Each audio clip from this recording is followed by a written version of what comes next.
Hello बच्चों, welcome to my channel. Let's take one short revision of chapter 6 changes around us.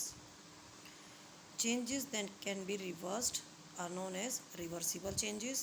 First examples लेंगे हम इसके a ball of duff rolled roti, it can be changed into ball of duff again.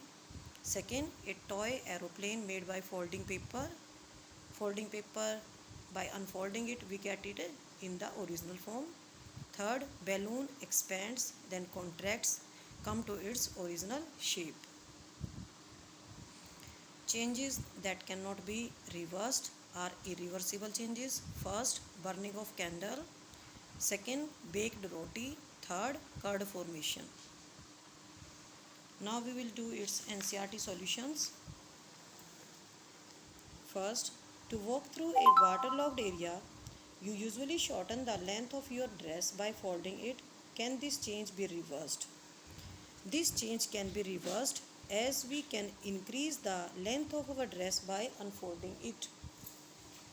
Second, you accidentally dropped your favorite toy and broke it. This is a change you didn't want. Can this change be reversed? No, this change cannot be reversed. Now question number third. Some changes are listed in the following table. For each change, write in the blank column whether the change can be reversed or not.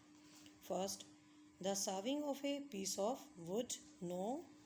Second, the melting of ice candy, the change can be reversed, so we will write yes. Third, dissolving sugar in water, yes. Fourth, the cooking of food, no, this change cannot be reversed. Fifth, the ripening of a mango, no. Souring of milk, दूध खट्टा हो जाता है, उसको हम दोबारा से पहले वाले पोजीशन में नहीं ला सकते, so this change can not be reversed. Now question number 4. A drawing sheet changes when you draw a picture on it. Can you reverse this change?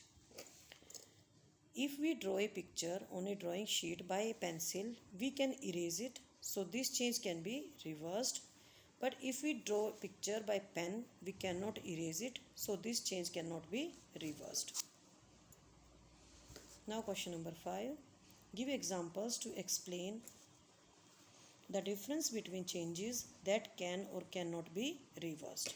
First, fill air in the balloon. Its shape and size changes. Let the air escape the balloon. It comes to its original form. It is a reversible change. If we prick a needle in the balloon, it will burst. So it is irreversible change. Second example, take a sheet and make a toy aeroplane. By unfolding it, we get paper sheet again. So it is reversible change. Now draw an aeroplane on sheet and cut its outline. We cannot get sheet again, so it is irreversible change. Third, take a ball of duff, roll out a roti. We can change it back into a ball of duff. It is reversible change. If this rolled roti is baked on tawa, we cannot make duff ball again. It is irreversible change. Now question number 6. A thick coating of a paste of plaster of Paris is applied over the bandage on a fractured bone. It becomes hard on drying. To keep the fractured bone immobilized, can the change in POP be reversed? When water is added to POP, it changes to another substance. On drying, it hardens, so change in POP cannot be reversed. Now question number 7. A bag of cement lying in the open gets wet due to rain during the night. The next day the sun shines brightly. Do you think the changes which have occurred in the cement could be reversed? Cement hardens up after getting wet, cannot be obtained in powdered form again, so this change cannot be reversed. Okay, bye bye बच्चों.